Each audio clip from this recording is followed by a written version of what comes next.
देश और दुनिया का कोरोना वायरस का अपडेट हम आपको इस वीडियो में बताएंगे। शुरू करते हैं भारत के अपडेट के साथ। देश में पिछले 24 घंटों में कोरोना वायरस के 36,011 नए मामले सामने आए हैं। 482 लोगों की जान गई।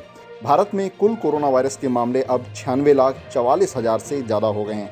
वहीं भारत में इस वायरस से जान गंवाने वालों की संख्या 1,40,000 से ज़्यादा हो गई है। एक्टिव केस देश में अब भी 4,03,248 हैं। आखिरी 24 घंटों में 41,970 लोग हॉस्पिटल से डिस्चार्ज भी हुए हैं। एक्टिव केस में जो गिरावट देखने को मिली है ये 138 दिनों के बाद है। इससे पहले 21 जुलाई को इससे कम कोविड के मामले रिपोर्ट हुए थे, यानी करीब 4 महीने के बाद इतने कम एक्टिव केस देखने को मिले हैं। अब आपको बताते हैं कोरोना से जुड़े कुछ ट्रेंड। भारत में प्रति 10 लाख लोगों में कोविड के केस 186 हैं।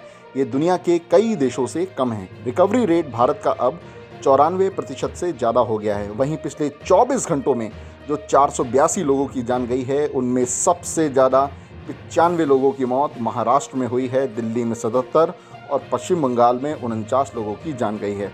अब आपको बताते हैं देश के उन राज्यों के बारे में जहां कोरोना के सबसे ज़्यादा मामले पिछले 24 घंटों में देखने को मिले। केरल में सबसे ज़्यादा 5,848 कोरोना के मामले सामने आए।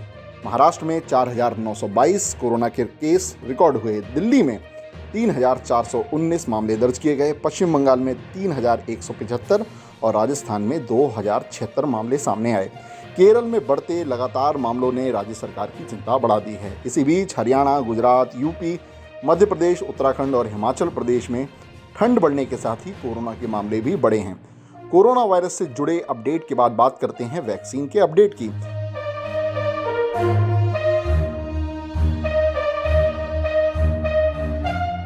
फाइजर वैक्सीन के उपयोग की अनुमति यूके और बहरीन में मिल चुकी है। उम्मीद है कि भारत में भी ये वैक्सीन उपलब्ध हो जाएगा। इसके लिए ड्रग कंट्रोलर की अनुमति का इंतजार हो रहा है।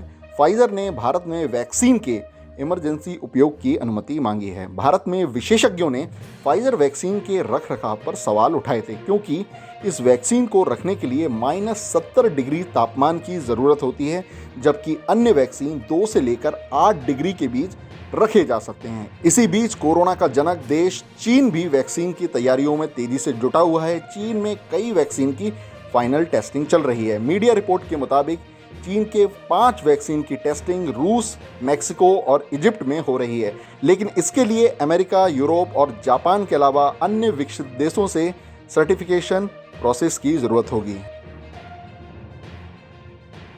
वैक्सीन के बाद बात करते हैं कोरोना के ग्लोबल अपडेट की। अमेरिका में लगातार कोरोना के मामले सामने आ रहे हैं। वहीं कैलिफोर्निया में इसी को देखते हुए स्टे एट होम का आदेश दे दिया गया है। साउदर्न कैलिफोर्निया और सैन जैक्विन वैली में बार, सैलून बंद हो गए हैं। रेस्टोरेंट केवल होम डिलीवरी के लिए खुल रहे हैं। यानी एक बार फिर अमेरिका के इस इलाके में कोरोना के बढ़ते मामलों ने अचानक चिंता बढ़ा दी है। वहीं दुनिया में अब तक कोविड के 6,64,00,000 से ज़्यादा केस सामने आ चुके हैं। वहीं 15,27,000 से ज़्यादा लोगों की जान दुनिया में कोविड से गई है।